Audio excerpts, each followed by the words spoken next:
5 ਪੰਜਾਬੀ ਮੁੰਡੇ ਸਟੂਡੈਂਟ ਆਏ ਸੀਗੇ ਜੀ ਇੰਡੀਆ ਤੋਂ। 20 ਤੋਂ 25 ਸਾਲਾਂ ਦੇ ਵਿੱਚ ਏਜ ਹੋਊਗੀ। ਉਹਨਾਂ ਦਾ ਬੈਲਵਿਲ ਅੰਟਾਰੀਓ 'ਚ ਇੱਕ ਰੋਡ ਐਕਸੀਡੈਂਟ 'ਚ ਡੈਥ ਹੋਈ ਹੈ ਜੀ ਉਹਨਾਂ ਦੀ।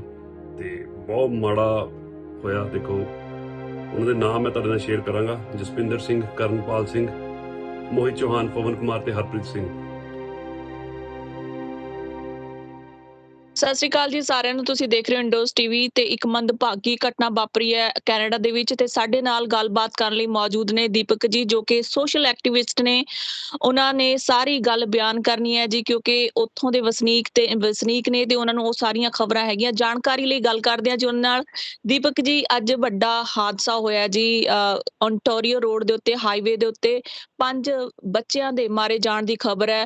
ਕੌਣ ਸਨ ਉਹ ਬੱਚੇ, ਕਿੰਨੀ ਉਮਰ ਦੇ ਸਨ ਤੇ ਕੀ ਕਾਰਨ ਬਣੇ ਉਹਨਾਂ ਦੇ ਐਕਸੀਡੈਂਟ ਦੇ? ਸਤਿ ਸ਼੍ਰੀ ਅਕਾਲ ਜੀ ਇੰਡੋਜ਼ ਟੀਵੀ ਤੇ ਸਾਰੇ ਸਰੋਤਿਆਂ ਨੂੰ ਜੀ। ਬਹੁਤ ਦੁਖਾਂਤ ਖਬਰ ਸਾਹਮਣੇ ਆਈ ਹੈ ਜੀ। ਇਹ ਸਾਡਾ ਬੈਲਵਿਲ ਇੱਕ ਸ਼ਹਿਰ ਹੈ ਓਨਟਾਰੀਓ 'ਚ, ਤੇ ਹਾਈਵੇ 401 ਹੈ ਜੀ। ਤੇ ਨਾਰਥ ਅਮਰੀਕਾ ਦਾ ਸਭ ਤੋਂ ਬਿਜ਼ੀਐਸਟ ਹਾਈਵੇ ਹੈ ਤੇ ਇੱਥੇ ਅਕਸਰ ਹਾਦਸੇ ਹੁੰਦੇ ਰਹਿੰਦੇ ਨੇ। ਬਾਰੇ ਬਹੁਤ ਮੰਦਭਾਗਾ ਹਾਦਸਾ ਹੋਇਆ ਜੀ। ਇਸ 'ਚ ਜੀ 20 ਤੋਂ 25 ਸਾਲ ਦੇ ਆਪਣੇ 5 ਸਟੂਡੈਂਟ ਸੀਗੇ ਜੀ, ਮੁੰਡੇ, ਤੇ ਜੀ ਉਹਨਾਂ ਦੀ ਕੀਮਤੀ ਜਾਨ ਚਲੀ ਗਈ ਹੈ ਜੀ। ਤੇ ਉਹ ਵੈਨ 'ਚ ਸੀਗੇ ਤੇ ਉਹਨਾਂ ਦਾ ਐਕਸੀਡੈਂਟ ਹੋਇਆ ਜੀ ਟਰੈਕਟਰ ਟ੍ਰੇਲਰ ਨਾਲ। ਤੇ ਹਾਲੇ ਇਸ ਗੱਲ ਦੀ ਪੁਸ਼ਟੀ ਨਹੀਂ ਹੋ ਪਾਈ ਕਿ ਬਈ ਇਹ ਵੈਦਰ ਦੇ ਕਰਕੇ, ਕਿਉਂਕਿ ਉਹ ਅਕਸਰ ਉਸ ਹਾਈਵੇ ਤੇ ਬਹੁਤ ਜ਼ਿਆਦਾ ਸਨੋ ਵੀ ਹੁੰਦੀ ਹੈ ਜੀ ਤੇ ਬਹੁਤ ਜ਼ਿਆਦਾ ਟ੍ਰੈਫਿਕ ਵੀ ਹੁੰਦਾ ਹੈ। ਤੇ ਹਾਲੇ ਇਸ ਗੱਲ ਦੀ ਪੁਸ਼ਟੀ ਨਹੀਂ ਹੋ ਪਾਈ। ਤੇ ਬਹੁਤ ਦੁਖਾਂਤ ਖਬਰ ਹੈ ਜੀ। ਸਾਰਾ ਸਾਡਾ ਪੰਜਾਬੀ ਭਾਈਚਾਰਾ ਤੇ ਹੋਰ ਵੀ ਕਮਿਊਨਿਟੀਆਂ ਬਹੁਤ ਅਫਸੋਸ ਕਰ ਰਹੀਆਂ ਜੀ ਇਸ ਚੀਜ਼ ਦਾ। ਦੀਪਕ ਜੀ, ਦੱਸਿਆ ਜਾ ਰਿਹਾ ਹੈ ਕਿ ਇਹ ਸਾਰੇ ਨੌਜਵਾਨ 25 ਸਾਲਾਂ ਤੋਂ ਘੱਟ ਉਮਰ ਦੇ ਸਨ। ਕੀ ਇਹ ਹੁਣੇ ਆਪਣਾ ਕੈਨੇਡਾ ਆਏ ਸਨ? ਦੇਖੋ ਜੀ, ਇਹ ਹਾਲੇ ਪੁਸ਼ਟੀ ਨਹੀਂ ਹੋ ਪਾਈ ਕਿ ਵੀ ਇਹ ਕਿੰਨੇ ਚਿਰ ਪਹਿਲਾਂ ਆਏ ਸੀ, ਬਟ ਸਾਰੇ ਸਟੂਡੈਂਟ ਸੀਗੇ। ਤੇ ਇਹਨਾਂ ਚੋਂ ਪਛਾਣ ਹੋਈ ਹੈ ਜੀ 5।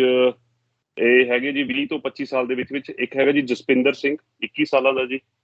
ਜੀ ਕਰਨਪਾਲ ਸਿੰਘ, 22 ਸਾਲਾਂ ਦਾ। ਮੋਹਿਤ ਚੌਹਾਨ ਹੈਗਾ ਜੀ 23 ਸਾਲਾਂ ਦਾ। ਇੱਕ ਪਵਨ ਕੁਮਾਰ 23 ਸਾਲਾਂ ਦਾ ਤੇ ਹਰਪ੍ਰੀਤ ਸਿੰਘ 24 ਸਾਲਾਂ ਦਾ। ਜੀ ਦੀਪਕ ਜੀ, ਦੱਸਿਆ ਜਾ ਰਿਹਾ ਹੈ ਕਿ ਉਹਨਾਂ ਦੇ ਨਾਲ ਇੱਕ ਕੁੜੀ ਵੀ ਮੌਜੂਦ ਸੀ। ਇਸ ਗੱਲ ਦੀ ਹਲੇ ਪੁਸ਼ਟੀ ਨਹੀਂ ਹੋ ਪਾਈ ਜੀ, ਕਿਉਂਕਿ ਹਲੇ ਜਿਹੜਾ ਮ੍ਰਿਤਕਾਂ ਦੀ ਜਿਹੜੀ ਪਛਾਣ ਹੋਈ ਹੈ ਉਹ 5 ਬੰਦੇ ਹੀ ਨੇ ਜੀ। ਤੇ 5 ਜਵਾਨ ਮੁੰਡੇ ਦੱਸੇ ਗਏ ਨੇ। ਅੱਛਾ ਤੇ ਜੀ। ਜਿਹੜਾ ਟਰੈਕਟਰ ਟ੍ਰੇਲਰ ਦਾ ਡਰਾਈਵਰ ਸੀ ਉਹ ਵੀ ਥੋੜੀ ਉਹਦੇ ਸੱਟਾਂ ਲੱਗੀਆਂ ਨੇ, ਬਟ ਉਹ ਸੇਫ ਹੈ। ਤੇ ਇਹ ਹੋਇਆ ਹਾਦਸਾ ਜੀ ਸ਼ਨੀਵਾਰ ਨੂੰ ਪੌਣੇ 4 ਵਜੇ ਸਵੇਰੇ। ਹੂੰ। ਤੇ ਪੁਲਿਸ ਕੀ ਅੰਦਾਜ਼ਾ ਲਗਾ ਰਹੀ ਹੈ ਜੀ ਕਿ ਸਨੋ ਦਾ ਕਾਰਨ, ਵੈਦਰ ਦਾ ਕਾਰਨ ਹੋ ਸਕਦਾ ਹੈ, ਜਾਂ ਫਿਰ ਤੇਜ਼ ਸਪੀਡ ਕਾਰਨ ਹੋ ਸਕਦਾ ਹੈ, ਜਾਂ ਬੱਚਿਆਂ ਨੂੰ ਕਈ ਵਾਰੀ ਸ਼ਿਫਟਾਂ ਲਾ ਕੇ ਆਉਂਦੇ ਨੇ ਜੀ ਲੰਬੀਆਂ ਤਾਂ ਨੀਂਦ ਵੀ ਕਈ ਵਾਰੀ ਇਹ ਐਕਸੀਡੈਂਟ ਦਾ ਕਾਰਨ ਬਣ ਜਾਂਦੀ ਹੈ? ਦੇਖੋ ਜੀ, ਜਿਹੜਾ ਸਭ ਤੋਂ ਵੱਡਾ ਕਾਰਨ ਸਾਹਮਣੇ ਆ ਰਿਹਾ ਉਹ ਕਹਿੰਦੇ ਵੀ ਖਰਾਬ ਵੈਦਰ ਹੈ, ਕਿਉਂਕਿ ਅੱਜ ਕੱਲ੍ਹ ਓਨਟਾਰੀਓ 'ਚ ਸਨੋ ਕਰਕੇ ਵਿਜ਼ੀਬਿਲਿਟੀ ਕਾਫੀ ਲੋ ਹੋਈ ਹੈ ਜੀ। ਤੇ ਅਰਲੀ ਮਾਰਨਿੰਗ ਕੁਝ ਜ਼ਿਆਦਾ ਠੰਡ ਹੋਣ ਦੇ ਕਾਰਨ ਕਈ ਵਾਰੀ ਫ੍ਰੀਜ਼ਿੰਗ, ਜਿਹੜੀ ਸੜਕਾਂ ਨੇ, ਜਿਹੜਾ ਹਾਈਵੇ ਹੈ ਉਹ ਵੀ ਥੋੜਾ ਫ੍ਰੀਜ਼ਿੰਗ ਹੋ ਜਾਂਦਾ ਜੀ। ਆਈਸ ਜੇ ਜੰਮ ਜੇ ਤਾਂ, ਕਿਉਂਕਿ ਟੈਂਪਰੇਚਰ ਕਾਫੀ ਲੋ ਚੱਲ ਰਿਹਾ ਸਾਡੇ ਇੱਥੇ। ਤੇ ਹਾਲੇ ਐਗਜ਼ੈਕਟਲੀ ਕਾਰਨਾਂ ਦਾ ਪਤਾ ਨਹੀਂ ਲੱਗਿਆ, ਬਟ ਇਹ ਸਾਹਮਣੇ ਜ਼ਰੂਰ ਆ ਰਿਹਾ ਵੀ ਖਰਾਬ ਮੌਸਮ ਵੀ ਇੱਕ ਬਹੁਤ ਵੱਡਾ ਰੀਜ਼ਨ ਹੋ ਸਕਦਾ ਇਸ ਪਿੱਛੇ ਜੀ। ਜੀ ਦੀਪਕ ਜੀ, ਜਿਵੇਂ ਕਿ ਅਸੀਂ ਜਾਣਦੇ ਹਾਂ ਕਿ ਕੋਈ ਵੀ ਪੰਜਾਬ ਤੋਂ ਜਾਂ ਕੋਈ ਹੋਰ ਸਟੇਟ ਤੋਂ ਬੱਚੇ ਬਾਹਰਲੇ ਮੁਲਕ ਪੜ੍ਹਨ ਆਉਂਦੇ ਆ ਤਾਂ ਉਹਨਾਂ ਦੇ ਬਹੁਤ ਸਾਰੇ ਸੁਪਨੇ ਹੁੰਦੇ ਨੇ। ਖਾਸ ਕਰਕੇ ਪਿੱਛੇ ਬੈਠੇ ਮਾਂ-ਬਾਪ ਦਾ ਜਿਹੜਾ ਜਿਗਰਾ ਹੁੰਦਾ ਬੱਚੇ ਨੂੰ ਬਾਹਰ ਭੇਜਣ ਦਾ, ਉਹ ਵੀ ਆਪਣੀਆਂ ਸੱਧਰਾਂ ਨੂੰ ਮਾਰ ਕੇ ਭੇਜਦੇ ਨੇ। ਤੇ ਅੱਗੇ ਜਾ ਕੇ ਬੱਚੇ ਜਿਹੜੇ ਹੁੰਦੇ ਨੇ ਉਹ ਵੀ ਆਪਣੇ ਭਵਿੱਖ ਨੂੰ ਸਜਾਉਣ ਲਈ ਉੱਥੇ ਮਿਹਨਤਾਂ ਕਰਦੇ ਨੇ। ਆਉਣ ਵਾਲਾ ਭਵਿੱਖ ਕੈਨੇਡਾ ਦਾ ਜਿਹੜਾ ਹੈਗਾ ਉਹ ਬਣਨ ਜਾ ਰਹੇ ਸਨ, ਪਰ ਅਚਨਚੇਤ ਉਹਨਾਂ ਦੀ ਹੋਈ ਮੌਤ ਨਾਲ ਪੂਰੇ ਸੰਸਾਰ ਦੇ ਵਿੱਚ ਜਿੱਥੇ-ਜਿੱਥੇ ਪੰਜਾਬੀ ਭਾਈਚਾਰਾ ਵੱਸਦਾ ਹੈ ਜੀ, ਉਹਨਾਂ ਨਾਲ ਮੌਤ ਦੇ ਨਾਲ ਦੁੱਖ ਹੋਇਆ ਹੈ। ਇੰਝ ਲੱਗਦਾ ਹੈ ਜਿਵੇਂ ਕਿ ਕੋਈ ਆਪਣਾ ਹੀ ਤੁਰ ਗਿਆ ਹੋਵੇ। ਸੋ ਕੀ ਉਹਨਾਂ ਦੇ ਪਰਿਵਾਰਾਂ ਨਾਲ ਕਿਸੇ ਦੀ, ਜਾਂ ਫਿਰ ਬੱਚਿਆਂ ਦੀ ਆਇਡੈਂਟੀਫਿਕੇਸ਼ਨ ਦੀ ਜਿਹੜੀ ਹੈਗੀ ਹੈ, ਤੁਸੀਂ ਨਾਮ ਦੱਸੇ ਨੇ, ਕੀ ਕੁਝ ਗੱਲਬਾਤ ਹੋ ਪਾਈ ਹੈ ਕਿ ਕਿੱਥੋਂ ਸਨ ਪੰਜਾਬ ਤੋਂ ਸਾਰੇ ਬੱਚੇ, ਜਾਂ ਕੀ ਕਰਦੇ ਸਨ? ਹਾਲੇ ਜੀ ਇਸ ਗੱਲ ਦੀ ਹਾਲੇ ਪੂਰੀ ਕਨਫਰਮੇਸ਼ਨ ਨਹੀਂ ਹੋ ਪਾਈ, ਕਿਉਂਕਿ ਹਾਲੇ ਇੱਕ ਬਹੁਤ ਰੀਸੈਂਟ ਹੋਇਆ ਜੀ, ਜਿੱਦਾਂ ਕੱਲ ਦਾ ਦਿਨ ਹੈ ਜੀ। ਤੇ ਉਸ ਤੋਂ ਬਾਅਦ ਸਾਰੀ ਜਿਹੜੀ ਕਾਰਵਾਈ ਕਰ ਰਹੀ ਹੈ ਪੁਲਿਸ ਨੇ, ਤੇ ਹੋਰ ਉੱਥੇ ਟੋਇੰਗ ਸਾਰਾ ਕੁਝ ਚੱਲ ਰਿਹਾ ਜੀ। ਤੇ ਹਾਲੇ ਇਸ ਚੀਜ਼ ਦਾ ਪਤਾ ਨਹੀਂ ਲੱਗ ਪਾਇਆ ਵੀ ਕਿਹੜੇ ਸ਼ਹਿਰ ਤੋਂ ਸੀ। ਤੇ ਪਰ ਇੱਕ ਚੀਜ਼ ਬਹੁਤ ਨਿਕਲ ਕੇ ਸਾਹਮਣੇ ਆ ਰਹੀ ਹੈ ਹੁਣ। ਸਾਰੇ ਜਿਹੜੇ ਆંકੜੇ ਸਾਹਮਣੇ ਆਏ ਨੇ ਉਹ ਕਹਿੰਦੇ ਨੇ ਵੀ ਪਿਛਲੇ ਕੁਝ ਹਫ਼ਤਿਆਂ ਤੋਂ ਨਾ ਓਨਟਾਰੀਓ ਦੇ ਵਿੱਚ ਵੱਖ-ਵੱਖ ਹਾਦਸਿਆਂ 'ਚ ਘੱਟੋ ਘੱਟ 11 ਤੋਂ 12 ਪੰਜਾਬੀ ਮੁੰਡੇ ਕੁੜੀਆਂ ਦੀ ਜਾਨ ਗਈ ਹੈ ਜੀ।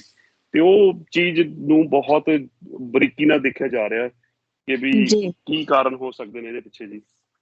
ਜੀ, ਦੀਪਕ ਜੀ ਤੁਹਾਡੇ ਨਾਲ ਇਸ ਖਬਰ ਦੇ ਉੱਤੇ ਵਧੇਰੇ ਜਾਣਕਾਰੀ ਲਈ ਅਸੀਂ ਗੱਲਬਾਤ ਕਰਦੇ ਰਹਾਂਗੇ। ਜਿਵੇਂ ਹੀ ਤੁਹਾਨੂੰ ਕੋਈ ਹੋਰ ਜਾਣਕਾਰੀ ਮਿਲਦੀ ਹੈ ਕਿ ਉਹ ਬੱਚੇ ਕੌਣ ਸਨ, ਕਿੱਥੋਂ ਦੇ ਸਨ ਤੇ ਕੀ ਕਾਰਨ ਬਣੇ, ਸਾਡੇ ਨਾਲ ਸੰਪਰਕ ਕਰਨ ਦੀ ਕੋਸ਼ਿਸ਼ ਕਰਿਓ ਤਾਂ ਕਿ ਅਸੀਂ ਲੋਕਾਂ ਨੂੰ ਸਹੀ ਤੇ ਨਿਰਪੱਖ ਜਾਣਕਾਰੀ ਜਿਹੜੀ ਹੈਗੀ ਹੈ ਦੇ ਸਕੀਏ। ਧੰਨਵਾਦ ਜੀ ਤੁਹਾਡਾ। ਧੰਨਵਾਦ ਜੀ, ਸਤਿ ਸ੍ਰੀ ਅਕਾਲ। ਤੇ ਬਹੁਤ ਭਾਈਚਾਰੇ ਨੂੰ ਬਹੁਤ ਇਹ ਖਬਰ ਆਈ ਹੈ ਜੀ, ਤੇ ਸਾਰੇ ਵਾਹਿਗੁਰੂ ਨੂੰ ਅਰਦਾਸ ਕਰੋ ਉਹਨਾਂ ਦੀ ਆਤਮਾ ਨੂੰ ਸ਼ਾਂਤੀ ਮਿਲੇ ਜੀ। ਸਤਿ ਸ੍ਰੀ ਅਕਾਲ ਜੀ। ਜੀ ਬਿਲਕੁਲ, ਪ੍ਰਮਾਤਮਾ ਅੱਗੇ ਅਰਦਾਸ ਹੈ ਕਿ ਵਿਛੜੀਆਂ ਰੂਹਾਂ ਨੂੰ ਜਿਹੜੀ ਹੈਗੀ ਆ ਉਹ ਸ਼ਾਂਤੀ ਮਿਲੇ ਤੇ ਉਹਨਾਂ ਦੇ ਪਰਿਵਾਰ ਨੂੰ ਭਾਣਾ ਮੰਨਣ ਦਾ ਰੱਬ ਬਲ ਬਖਸ਼ੇ। ਇਸ ਸਮੇਂ ਪਰਿਵਾਰ ਦਾ ਕੀ ਹਾਲ ਹੋਵੇਗਾ ਇਹ ਸੋਚ ਕੇ ਹੀ ਲੂ ਕੰਡੇ ਖੜੇ ਹੋ ਰਹੇ ਨੇ ਜੀ। ਧੰਨਵਾਦ ਤੁਹਾਡਾ। ਥੈਂਕ ਯੂ ਜੀ, ਸਤਿ ਸ੍ਰੀ ਅਕਾਲ, ਧੰਨਵਾਦ ਜੀ।